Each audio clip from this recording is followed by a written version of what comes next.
So Martha, could you join us? So we have some wonderful people here who talk about human, nature, AI, technology, education.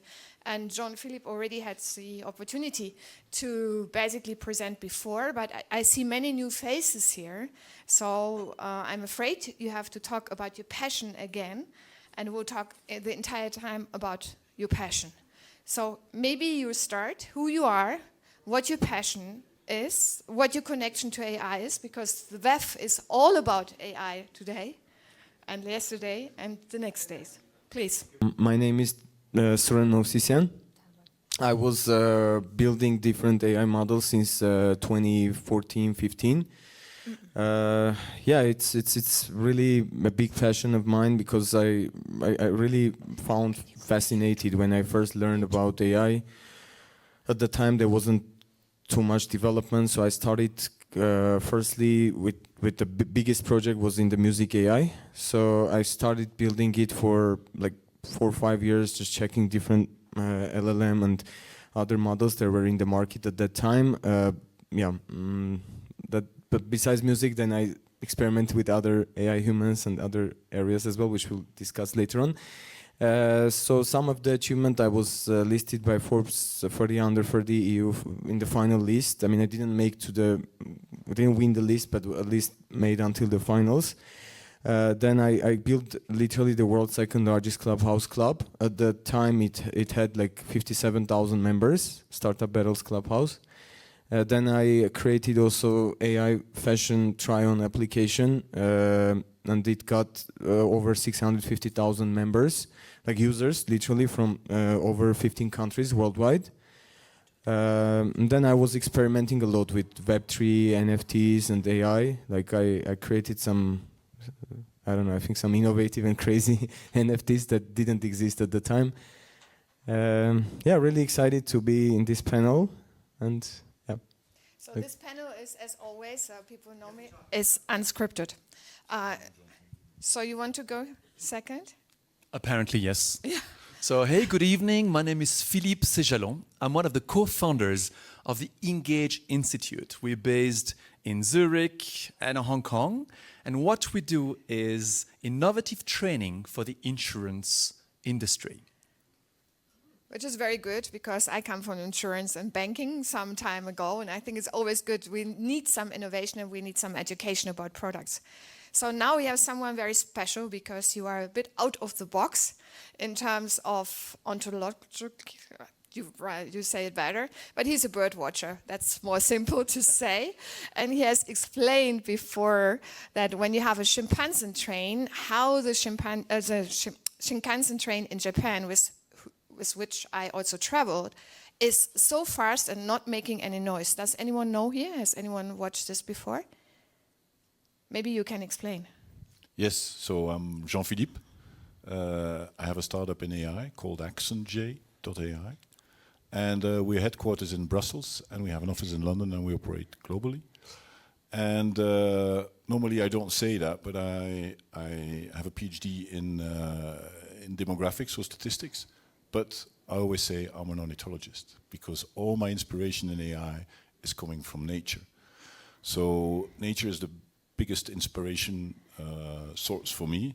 And I showed a video in my keynote speech about how we're mimicking, it's called biomimicry, we're mimicking nature to find solutions. And in nature, they always has the best solution. So what you got to do is just look outside and be inspired, and you will find a solution for everything. So that's basically my motto in life.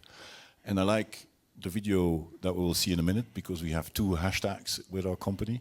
It's hashtag disrupt right now, or disrupt with purpose, sorry. And the second hashtag is disrupted right now. So right here, right now. Right here, everyone will wake up now. Everyone who's in the back, please come in front. It's afternoon, it's late. I know you are tired, but we will get a wake-up call. I hope it's loud enough. Can we make it louder? Louder, louder, it has to be dark.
the evolution we went through.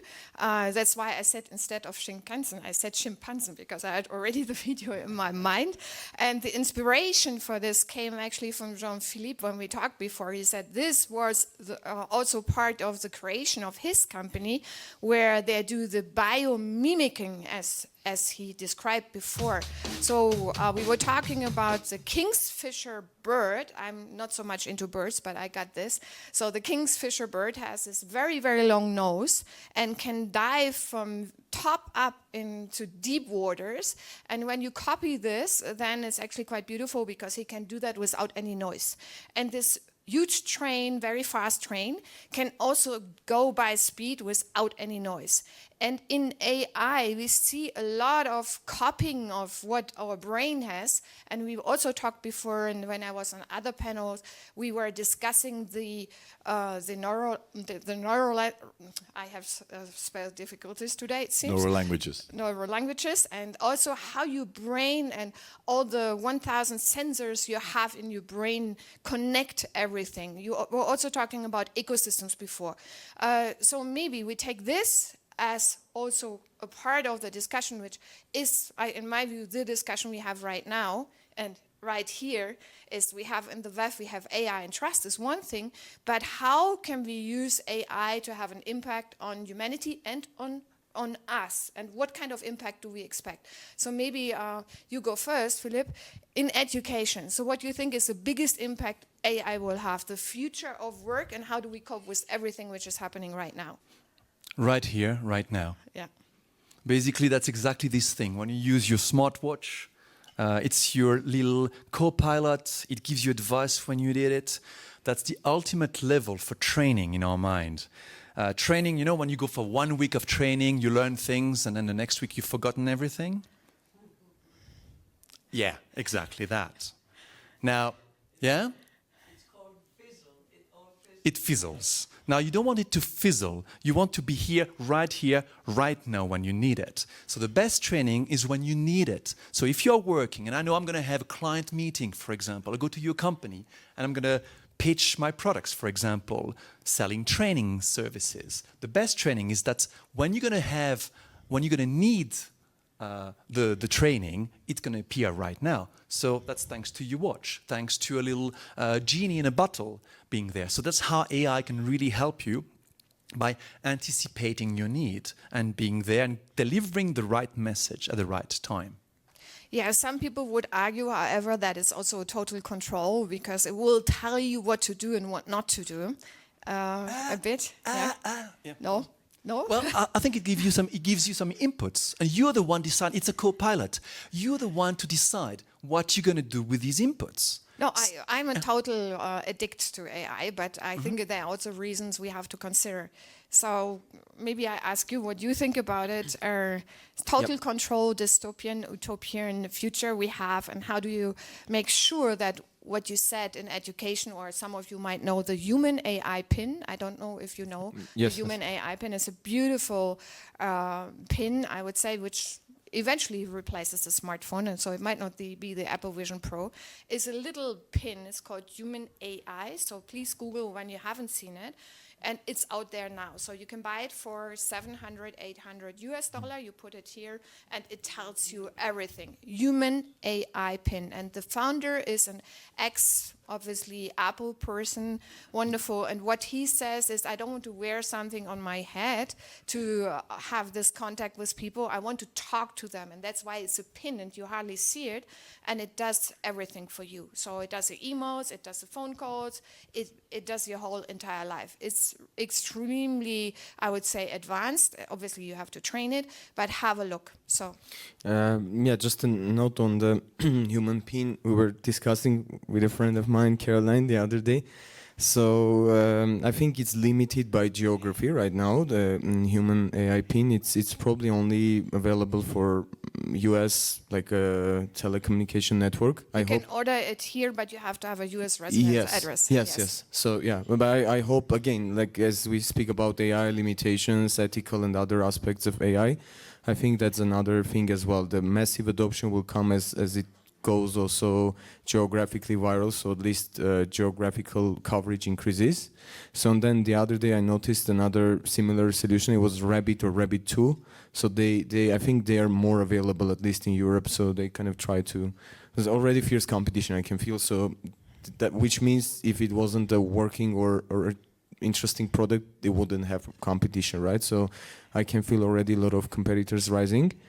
So going back to the point of AI, the control and how much data we decide to provide and share with AI, I think there's has been and will always be a debate, like the amount of data we share and what we get, but we shouldn't forget also the fact that the better your data, the better the results, right? So I'll come from this perspective, as my PhD is also in econometrics, kind of algorithmic thinking. So there should always be this, I think, dilemma, like the more you give, the higher the precision. And AI's role, I understand in a way that it can help also very chronic patients, right, with our hearing and or with other issues that cannot see or hear. So I think AI's role is also transcending through that boundaries that were otherwise not at all, at least at that level, were possible prior to the massively kind of transformative language models that arise with ChatGPT and others like competitors already in the market.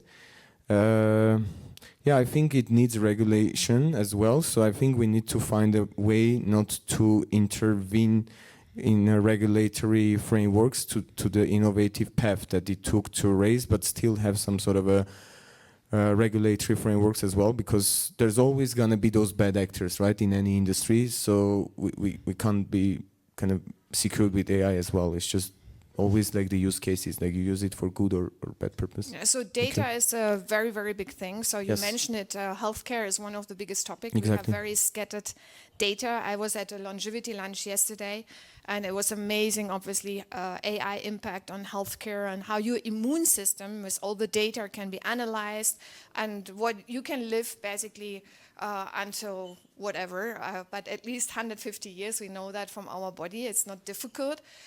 So maybe one glass less of wine. But what they were saying is that they're analyzing the data and the blood vessels and everything, and then they can also help you, support you with not only supplements, but and your lifestyle and genetic markers and so on and so forth. So data is one of the big things in terms of positive and negative. We already give a lot of data, and we see all the big tech obviously nicely digesting and helping us with our data.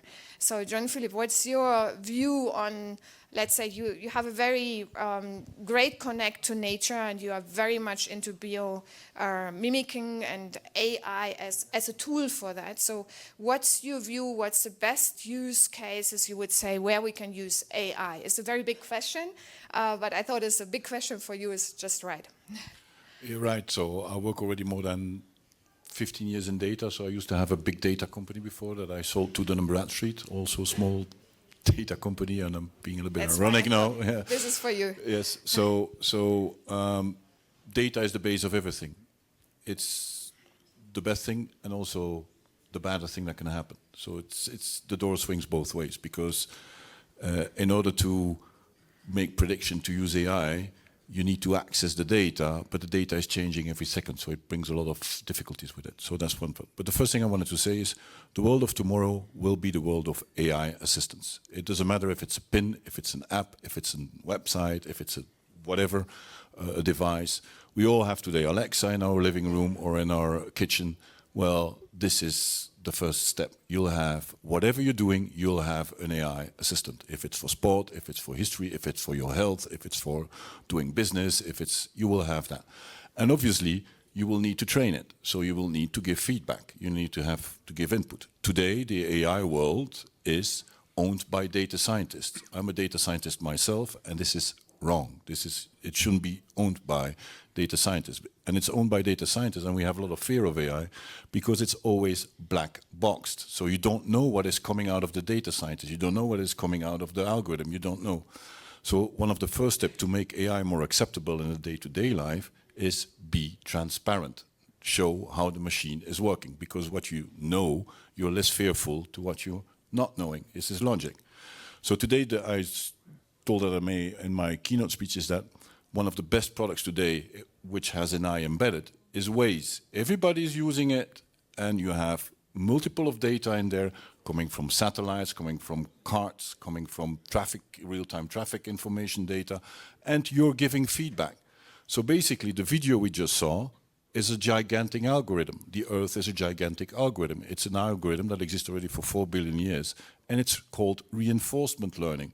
So it reinforces what is good, what is surviving, what is dying is just negative reinforcement. So the algorithm dies out.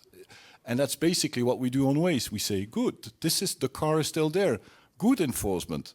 Bad, it's not there. So it's exactly, I simplified, of course, but that's exactly what it's doing. I think this is when we first talked, one of the great, I would say also learnings for me, in sense of I always knew obviously there's the learning from the nature and so on, but I did never have this clear picture before what you described, that actually nature is an algorithm. I think this is a great statement, not only, but also has a lot of merits. So people in the back, Philip is talking. Philip, are you using AI, Philip? Am I using AI? Yeah.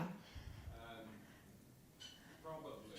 Probably. Yeah, good answer. He's probably using Netflix, Amazon. He's using Waze. He's using Spotify. Waze, so he's using AI. He's using AI, but he's not, okay, not actively using new AI tools. Stephen, are you using AI? Yes. What are you using in AI? What's your favorite tool? My favorite tool is I asked in the downstairs session, can I have a tough question for blockchain, metaverse, and AI panelists? And it came up with one. Yes, please. So I give you the microphone so that people can hear your question. So I use ChatGPT mostly, but I use it basically for knowledge gathering, create itinerary. I asked it, for instance, 3 hours ago, help me in Davos. And it told me what I should do. It said, it said, you bump into people when you don't expect to. But I also believe you can ask it to, what kind of question should I ask the panel? And I did that downstairs, and I asked a very tough question about regulation.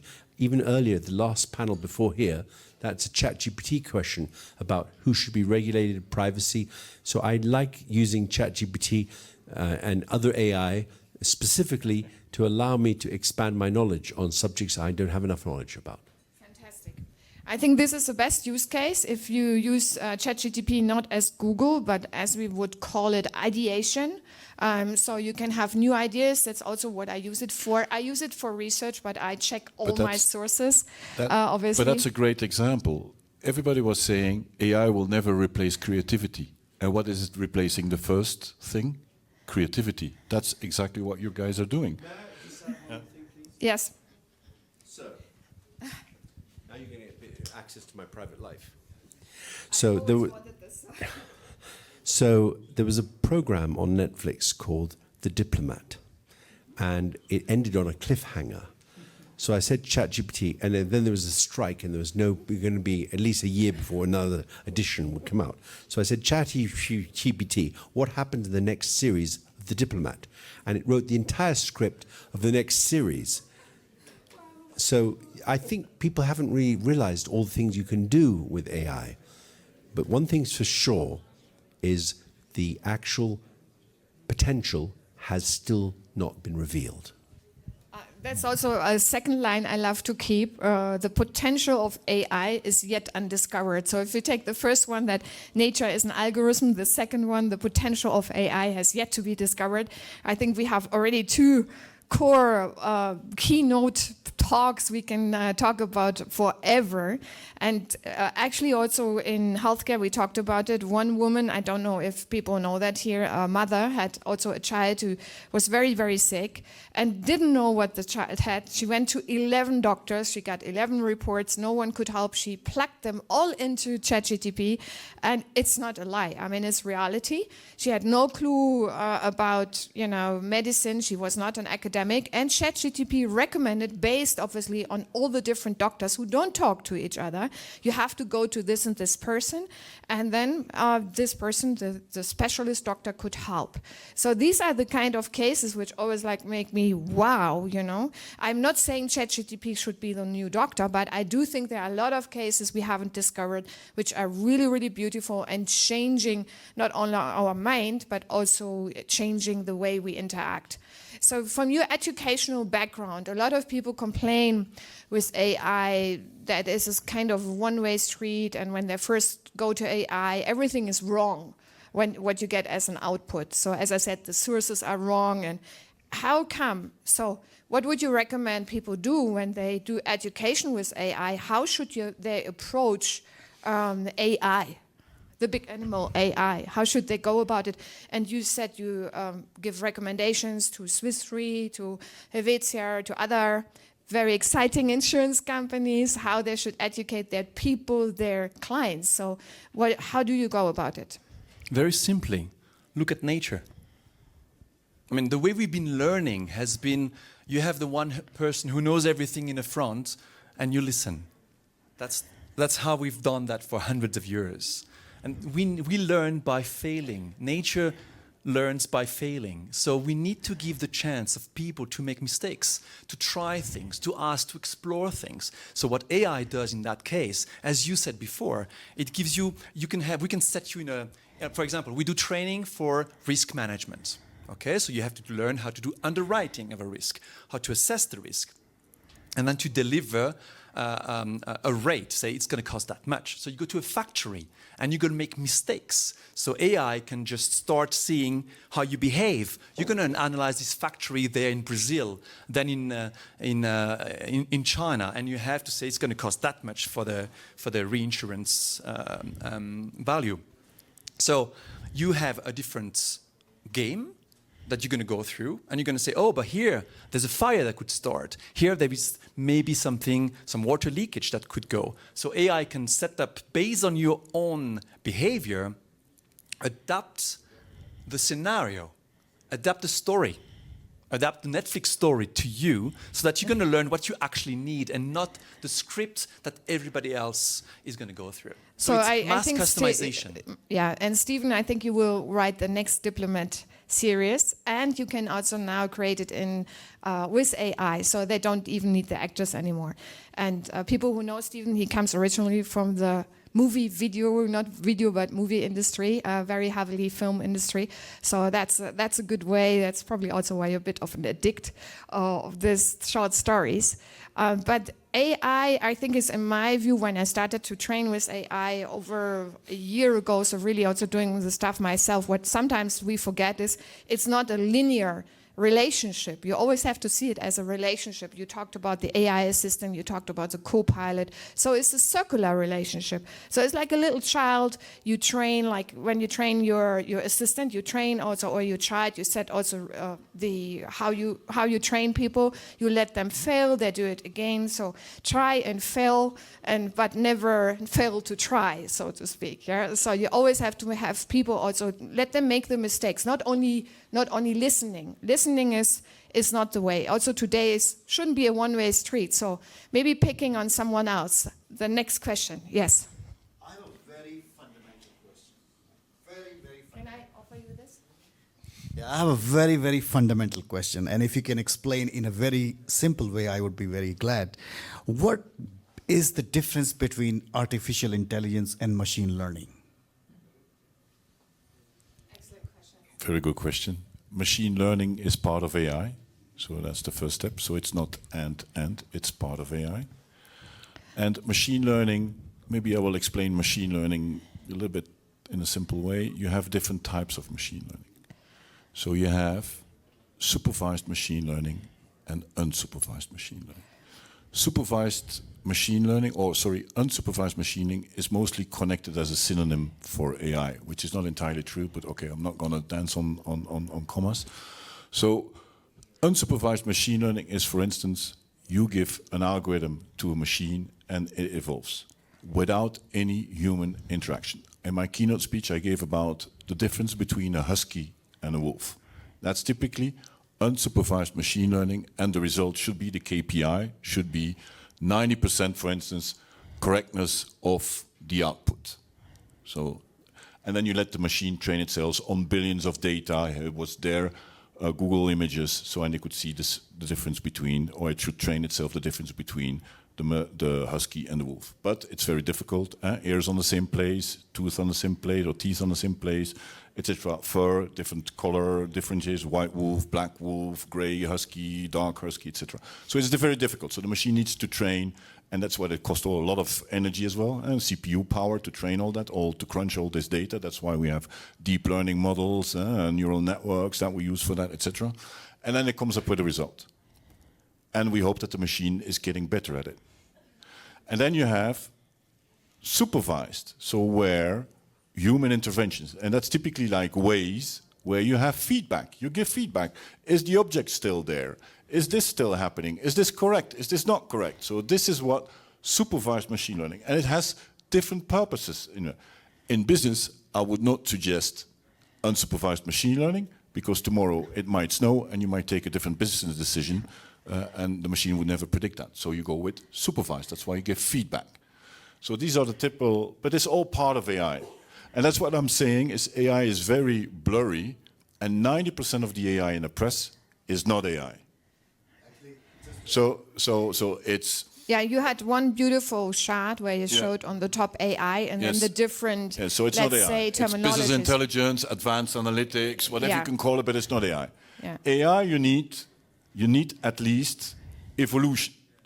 Yeah, you need evolution.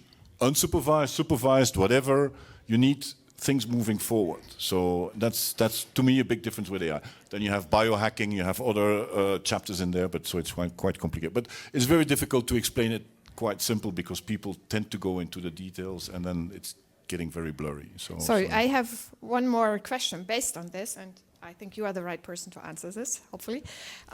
You gave me the line. So you were talking about husky and about a wolf, and you can't differentiate. Very often we have deep fakes, so where we can't recognize, is that the person I want to talk to or not? So in particular, when we combine this with the digital worlds, then obviously you can create characters who look exactly the same. You can give them the same speech. I can do a digital twin of myself, which I will do in 2 weeks' time. I'm very excited about it. It's very, very easy, but I want to have a very good one, so it takes me a bit of time.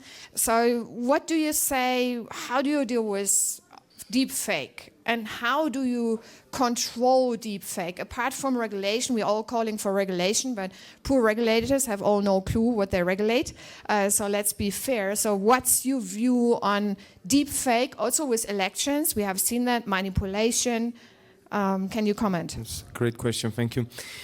So I was building actually human AIs, like so I was. It's a part of the supervised learning models that I developed, but yeah, I used others' research and stuff as well. I wouldn't definitely manage myself just from the early days, but basically what the current model that I got is doing is based on just one picture. Just literally, I can take one of your picture and then within 15 minutes I can get very highly precise, like one-on-one virtual clone, let's say, yeah, AI human with all the parameters. Then I went beyond even. So I transferred the AI human through extended reality platform into the 3D. Exactly. Yeah, and then I put ChatGPT as a brain for that, like, but again, it's part of the supervised learning, yeah, as my colleague just mentioned. So you need, at least at this level of time as we're speaking, we need to train that specific AI to think, because each human is born different, right? And then who, if not you, know how your brain or your feelings operate, right, in different situations. So it still requires, at least at this point of time, that person's specific contribution and inputs as well. So yeah, there are different use cases. I was even reading recently that they try to give a second life to their like very close relatives, like dead bodies, let's say mother, father, grandparents, just to kind of to bring somehow the brain to those AI humans so they can interact with them somehow, kind of ask for advice. and stuff. So yeah, that's also If you combine AI with robotics, for example, Yeah. and there were some already testing with elderly people or people who are very lonely, they really love it. Yeah? Mm-hmm. They love to talk to another person in quotes. And it could be also, we don't have very skilled worker for elderly care right now, so it could be one of the solutions. So the next topic I would like to discuss. Can I say Okay. just something about Yeah. So there are two important things to recognize deep fakes or try to recognize deep fakes is like what my colleague just said, you need to have supervision. So this is a Yeah. kind of a control mechanism you have in it. And also is the transparency of AI. So when it's black boxed, what I just said in the beginning, then you don't know how it's made. So there should be, instead of trying to regulate as much, because like you can't stop technology. It's like raindrops on a window; they will always go down, but they will take the path of the less resistance. They will never go straight down. It's the same with technology. If you try to stop it with regulation, it will go around. So that's how tech is evolving. But the thing is, then, what for me very important is how. The tech will, and that on that level, how the tech will evolve. So that means that you need to show transparency in there, so that you can see this is a deep fake, this is purely machine made, and this is human controlled. I think this is foremost the most important, but most of the time consumers struggle with transparency, as we know. I mean, we give so much data to Netflix and Spotify and the like. Exactly. It's full transparency, but have you read the details of Netflix? Do you know what data they have from you? No, but you love it when they have a personalized The Diplomat or any other series come to you immediately. So you love the convenience, Stephen. I'm sorry that I have to throw a curveball. My entire business is in creating intellectual property, and it seems to me, and I went to a presentation yesterday, that AI relies on the ability to scrape intellectual property, whether it's the New York Times litigation or Netflix or Diplomat, and I'm very concerned about the ability for somebody to protect their intellectual property from AI using it without paying for a license or access. So I was wondering if the panel might talk to me about this protection, because I don't think AI can work without bandwidth. I don't think AI can work without having an ability to search Bing or Google or whatever it is it needs to find, or to scrape. So what happens if intellectual property is put behind a shield? Can AI function? This is already happening today. The Washington Post shield is data from OpenAI and the New York Times. So they're already doing that. So to me, yes. But you always have public data. So the intelligence of AI is getting that fast that it can translate data points, like we do at my company. We translate data points into signals, because the data is changing all the time anyway. And what you're talking about is about Gen AI. So it's like one specific chapter in AI, so you have different other But chapters. there is, I mean, to be bad news, but we also discussed it yesterday at the panel. Right now, right here, there is no regulation which covers AI in its entirety, and in particular not Gen AI. Well, the new European Act is it's trying to tick on it, but technology works too fast, so that's always So they have started. So I think I'm a big fan of auto-regulation. So I'm a big fan of auto-regulation, and one of the simple things to auto-regulate yourself, because you're going faster than the law, than jurisdiction. Yeah, I think it's also a cultural thing. It's transparency. So transparency, but also how human behave. So we rather should educate human behavior, which is the most difficult in the world, that people have principles, people have ethics. So that's what we should work on, because it's not AI, let's be frank, it's the people who use AI. Exactly. Yeah. I compare it always with a hammer. You can use a hammer to kill somebody, but you can use a hammer to build a house. So it's what you're going to do with it. Husky and wolf and hammers. Yes, Ify. On the topic that you just mentioned, at the same time that the New York Times is blocking, if you want, their IP, Axel Springer has done a deal with OpenAPI, and it's basically a licensing deal, and we're going to see more of that. And at the end of the day, nobody has been questioning the ethics of data brokerage that is already going on in the pre-Gen AI era, and whose data what is public and what is not public, and who's brokering data. We don't have real ethics, and we have monopolies that are not real ethical. I think it's a great opportunity to revisit what are public goods, and maybe some regulations should come up with the idea that certain data is a public good that we've never had before. Yeah, thank you. Thank you, Ify. That's a very, very good point. We will see more basically partnerships with OpenAI. We see that already. So it's a train, Shinkansen train, which is already very fast going. And every one of us should get involved into AI, not because it's the hottest thing, but it's right now, right here. So thanks a lot for all of you for listening and engaging yourself. This is the closing of this panel, but I know my friend Ify will come up. I don't know when, but in a couple of minutes later. So stay here, listen to her. The next book, Fast Future Trends, she co-authors, and I have to admit I'm also one of the authors. So I love the book. I love what we have written about future trends. It's called Future Blur. So listen, get a glimpse. You are the first one who know about it. So it's not... Exactly. Dr. Martin, may I make one just observation? I think it would be interesting. Okay, we have to close. I have one to. second, But Pandana otherwise Yeah, will so never invite us again. So you have one. Yeah, one sentence. Yeah, one sentence. So Google itself has no problem with AI because it's eating its SEO basically. Just let's end there because it's not able to control even that. So search engine optimization is controlled by AI in my observation. Yeah, thanks a lot to Philip Spandana, and can we give a big applause to Spandana and Philip, who do this now for the 5th time and have collected amazing people here. So enjoy. This is one of the best events in Davos every time I'm here. Thank you very much. That's an amazing compliment. Thank you, Martha. Terrific. Thank you. Thanks, guys. Appreciate it. Good job.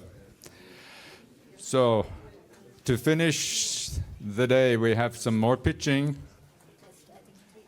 Yeah. So first up is Mindway AI with Rasmus. There we are. And then we have also a couple of student-led initiatives. And then we will have the awards announcement. So that takes us 5:20, probably 6:30, 6:45, we're finished. Thank you very much. Hi everyone, I'm Rasmus Kjærgaard, CEO of Mindway AI.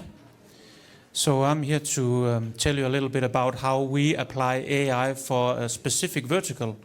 We have had a lot of conversations today and presentations about AI as a concept and different types of AI. And I can start by saying that we have the same consideration. Actually, do we say that we provide something of a machine learning kind, or do we simply just say AI? People can't figure it out. So that is why we chose to call it AI, but for the record, mainly it is supervised learning, machine learning algorithms we provide. Problem gambling is a serious matter. Problem gambling causes all sorts of chaos in families. People get divorced, spend all what they have of money and even more so. Maybe gambling for funds that have been stolen from an employer. And unfortunately, we also see that suicidal rates among problem gamblers are higher than average. So it is quite severe consequences that problem gambling can cause. So when a player plays on an online casino or placing a bet on their favorite football team at an online bookmaker, buying an online lottery ticket, then luckily most of people, the vast majority, 98-99%, are entertaining themselves. But there are people who get into problems with this, 1 to 2% roughly. And That is the purpose we serve. We are on a mission to empower the gambling industry to enhance player protection. We do it with AI. We do it with a neuroscience-based background as a scientific founded company as a spin-out of Aarhus University in Denmark.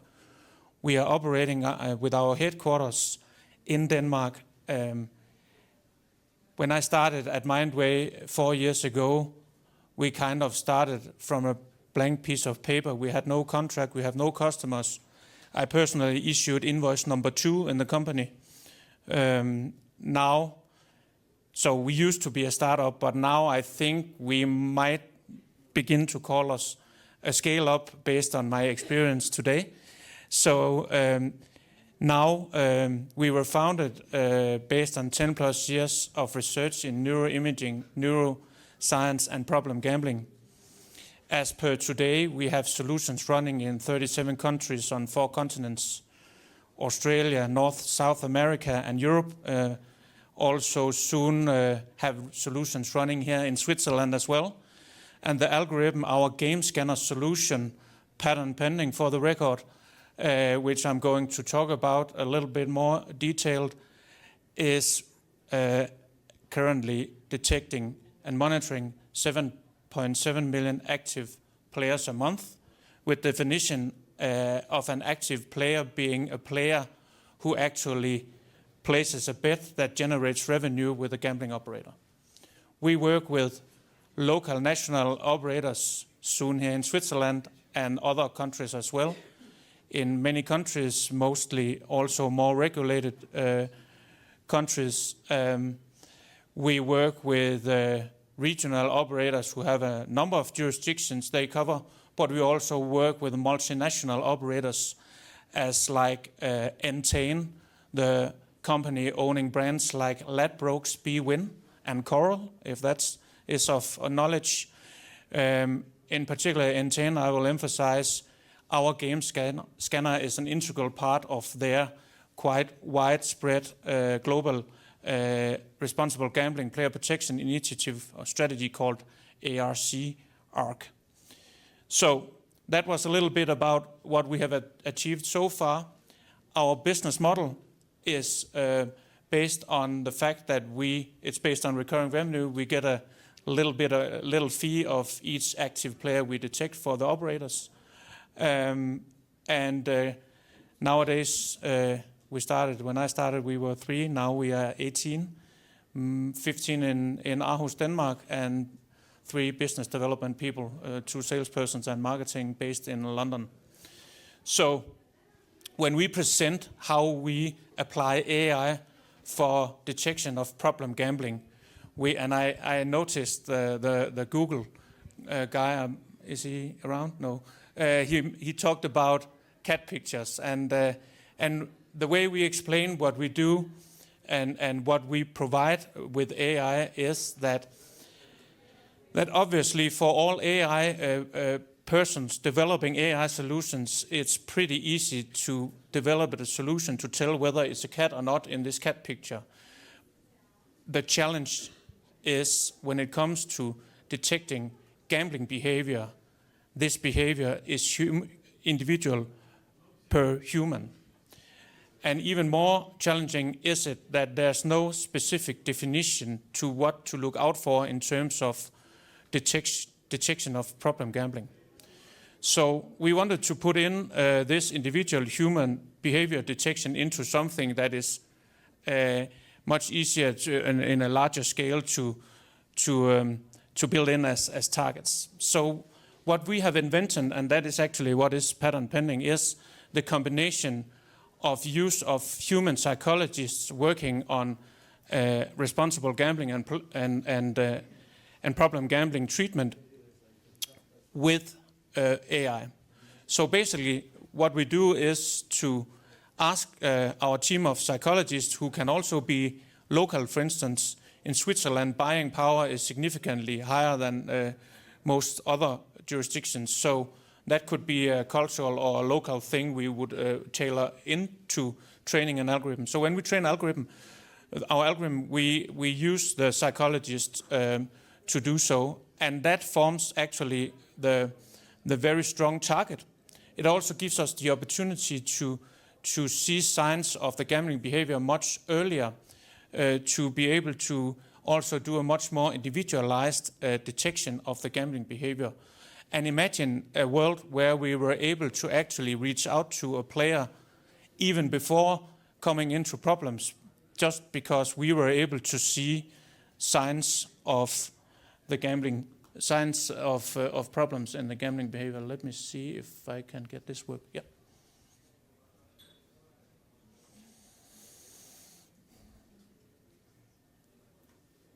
What you just saw here was these 6 steps of a gambling behavior evolving. In 90 days, this player started out in bright green as a safe and a player who enjoyed herself in this case. And quite fast we see a spike in loss chasing and fluctuating wagers, which is a very deadly combination, because that is a significant sign of something that can spin out of control, which was the case here. So if we were able to also provide gambling operators with decision making on what to do about the problem we actually detect, which we have in our solution, then a lot of things were achieved. And for us, in terms of serving the purpose, is of course that every people who are helped based on the decision making with our software is definitely what we strive for every day. So what we have kind of come to is that we provide the game scanner as an automated solution. It's based individualized detection on state-of-the-art scientific knowledge. You saw the spider web. We very much support the idea of algorithms should be explainable. Everybody who uses it, interprets it from it, take decision from it, should know how it works with the factors done so. It should be, and that is a specific thing in the gambling industry, independently developed and maintained by somebody else than the gambling operators. And finally, the performance should be able to be independently validated. Just one question, because he's done with time.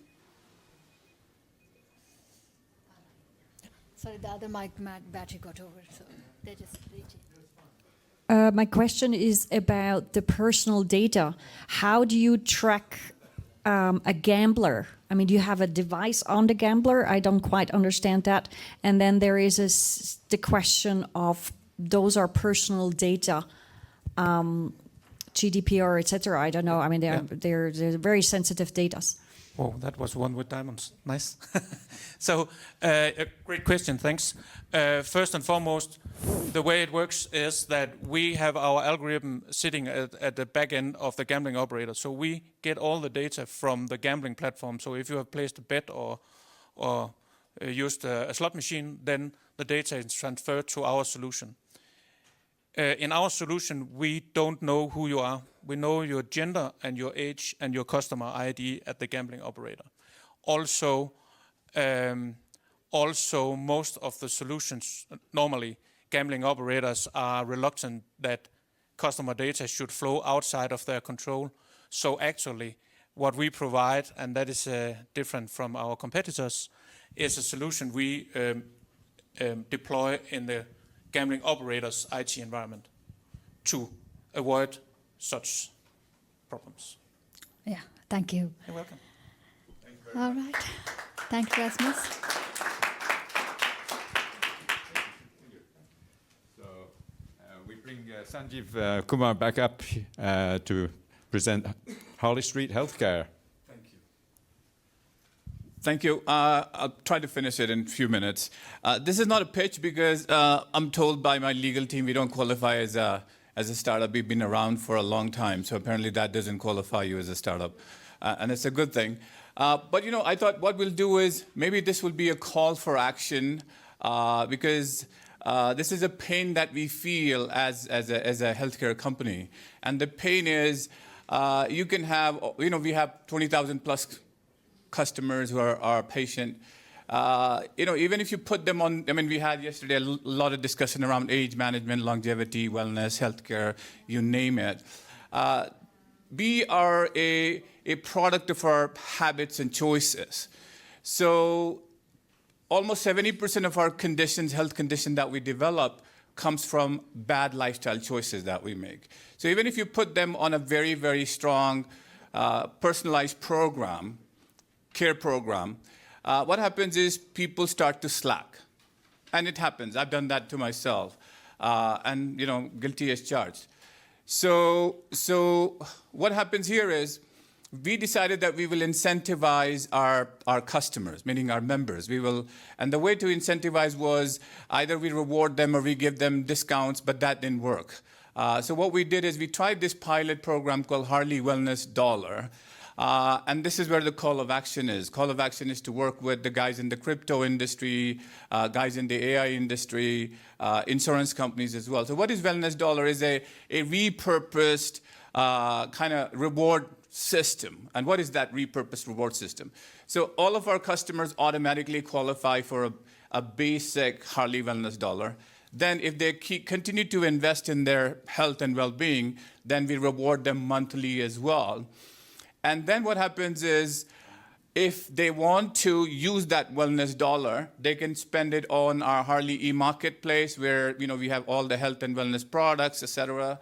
They can spend that in our physical locations for whatever treatment that they want, beauty therapy, massage, and whatnot. We're also working with our affiliate partners, so they'll be able to use the Harley Wellness Dollar on our affiliate partner platform as well. Now, why this call of action with insurance companies? Because we realized that even though we have credit score, if you want to apply for a car loan, you have a credit score. But if you're applying for a healthcare insurance, it's very traditional. So we thought, why don't we build a wellness index, a wellness score? So the higher the wellness score, meaning the higher the wellness dollar that you've accumulated, the better your health is. So therefore, the insurance companies can look at your health and say, because you're investing in your health every day, you have a very high wellness dollar, so we will lower your premium. So that's one. The second thing is, because we thought it'll be good for us to work with maybe the world of crypto, we can let the wellness dollar be stored as a coin, as a smart coin, whatever you want to call it, on a digital wallet, and then maybe they can use it. We don't know if it will work or not. That's why this is call for action. The other thing which we realize is, you can have predictive software, algorithm. I won't call it AI, but you can have predictive software attached to it. So if somebody has a higher wellness dollar than I have, that means that they're delaying their, let's say, any lifestyle-related illnesses, etc. So that also gives people that type of certainty, that gives insurance company that type of certainty. It also empowers our customer. And what we want to do is we want to take it outside of our incubation, meaning we have been incubating this within our healthcare group. So the idea is to see if we can scale it up, and the scaling up is partnering with people who are in the health and wellness space, partnering with people who are in the crypto space. And this is why we're keeping it open source. What we will not change is the name Harley Wellness Dollar, because we've had some people come to us and say, why don't we co-brand it? We don't want to co-brand it, but we'll be happy to let people take ownership of it. We've had insurance companies approach us. They like the product. But we want to make sure before we go and scale it up, we have everything covered. So that's basically what I wanted to do, call for collaboration. It's not a pitch. But if you have any question, I don't know if I have time. Do I have time? Yeah, of course. Yeah, so I can answer any questions. Was it okay? Yeah. Thank you. I don't know if anybody has any questions. I guess people like Harley Wellness Dollar then, I guess. Okay, perfect. Thank you so much. Really appreciate your time.